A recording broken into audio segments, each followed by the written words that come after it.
What's up? I am ready to give my rebuttals to the many questions and debates I've been in about how I can be pro-black and be a Christian at the same time. So I am just going to read off. I wrote it all down for what I don't have in memory. The first thing I'm going to tackle is the picture of Jesus, because everyone loves to say, how do you believe in a blonde-haired, blue-eyed, white man as being Jesus? And I just want to say that I am aware that that is not Jesus. There wasn't even cameras back then. Everyone knows who that man is from Europe, who they used as that picture. The Bible tells us exactly how he looked, that he had skin of bronze, which will be brown skin. He had hair of wool, which defies gravity, thick, curly.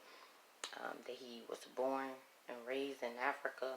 He hid amongst people, other African tribes at a particular point. He couldn't hid amongst them if he had white skin.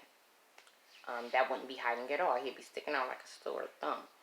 The other thing, his lineage, it goes and tells us about his lineage, other people in the Bible that came before him and after. There was grandparents, cousins, aunts, uncles, things of that sort. And they are described as being black people. So that is for that. The next thing that I want to tackle as far as the Bible, because a lot of people say, why are you trusting and believing in a Bible that they gave to you and used against you at that? So I just want to make it clear that we all are aware that the Europeans went into Africa. They stole artifacts. They stole teachings. They stole people. They stole pretty much jewels, any and everything that they could get their hands on. So why wouldn't you think that they would have stole our Bible, our religion, and stuff too? Especially if you want to conquer a people, one of the first things that you do is get an understanding of that people, how they think, what they hold valuable, what their beliefs are, things of that sort. You would take that and graft yourself in that way as a friend, or do research concerning that to conquer them, because that's how you control people, right? So the other thing is, if we know that they whitewash everything, even now today, and even back then, they was trying to whitewash Cleopatra and Sheba and things of that sort. Why wouldn't you think they'll whitewash how Jesus looks? But they whitewash everything. So they stole our Bible. And Business 101, not even just warfare, but Business 101 is, how do you sell a product? You take what a person already has, you take it from them, and then you sell it back to them. They do that every single day, even now in business. As far as, if you look at the home foreclosures, they take people's homes and then sell it back to them, or sell it back to other people. They take your culture and they sell it back to you. They put it in a bottle, sell it back to you. As far as our hair products, they selling that back to us. Our music, they're taking, whitewashing that, and then selling it back to us. Our clothing, even the dashiki, you can go in any Chinese shop and they got dashikis. They're taking something that belongs to us and they're selling it back to us. So same with the Bible. The difference with the Bible is, when they sold that back to us, they sold it in flip and reverse, as themselves being the people who it was talking about.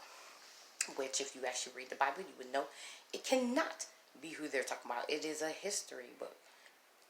The Bible discusses, if you go and look into the aspect of the curses that God's people would have to deal with for their disobedience, for serving false gods, for turning away from him, for blasphemy and all that. We're the only ones who have suffered those curses. It's also a scripture in there that where it states, God says he knows those who say they are Jews and are not, but are from the synagogue of Satan. We are aware of that. They've stolen our identity. They've stolen things from us. Why wouldn't we think that they would steal that and sell that back? So that's how they were able to take a book that belonged to us, sell it back to us, and then use it against us. But it's other. They even do that with our money now. The banking system, that's them taking your money and then selling it back to you. They charging you a fee at the ATM to get your money. They're charging you a fee to hold your money. So, like, I don't see how that could be too hard for people to comprehend. Now, what's next? Warfare gonna sell it back to you, scripture. Right, this states all that. Right, and God said his people would be scattered. He mentioned our children being taken from us. If you know anything about the plantation, they would, once the children got weaned off the breast and stuff like that, they would separate them out. They didn't want them to stay connected because that's how history, teaching, knowledge, understanding of who you are could be passed down.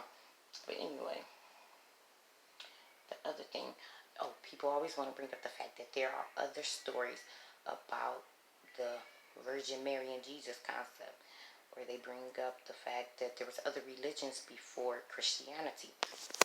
Well, I do have a rebuttal for that too. Back then, before Christianity, of course, there would be such thing as religions because people had relationship with God back then. From the time we were formed by God, that was our first introduction. We had relationship with Him, and that's all religion is supposed to be.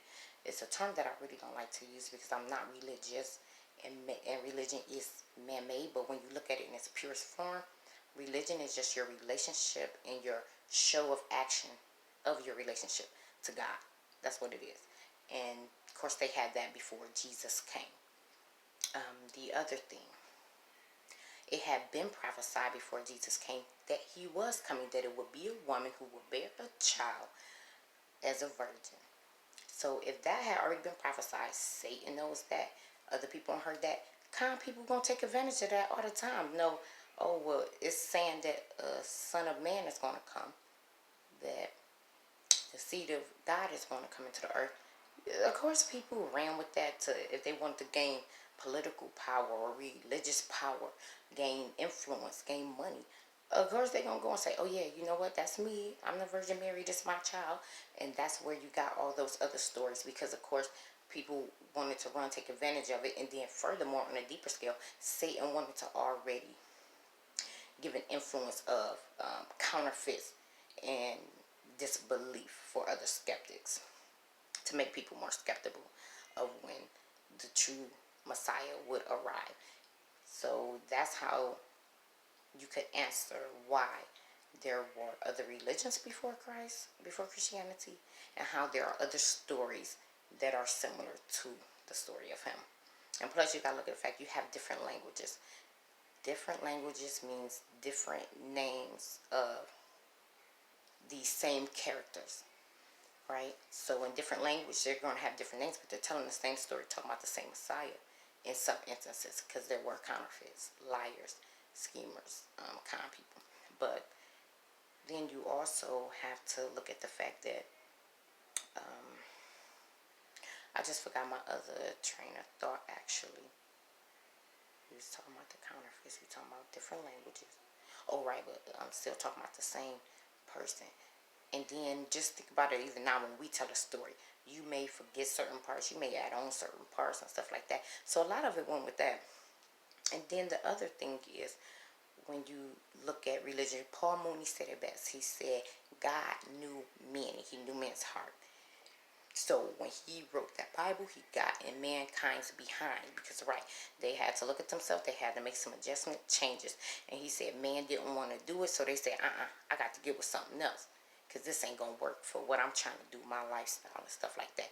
And that's pretty much another reason why you have multiple religions that somewhat still have the same commonality, nucleus, because they all stem from off the original, the true, but they branched out, added their own stuff, took out their own stuff, more counterfeit religions because they needed and wanted something to believe in, but didn't want to believe in that, so they wanted to make their own rules.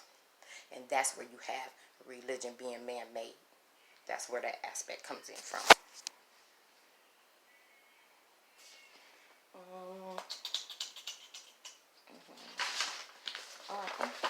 Did I address everything already? Oh, then the other thing people want to know, well, why would a God allow His people to go through that and do that? Well, you need to read Deuteronomy. That wasn't our first time going to war with the Romans. That was our first time losing the war. We had went to war with the Romans plenty of times. If you read the Bible, it's a history book. God just chose not to aid us in that war because we had kept turning away from Him millions of times. And that's just a number I've thrown out there, but I'm going to just say several, truthfully. Several times we kept turning away from Him. Then when we would get in a problem, hardship, we would come running back. And we even do that now. And if you say you don't, you lying. You get into a bind, the first person you going to is, God, please, please do this. Please stop that. I promise I'm going to do right. Da, da,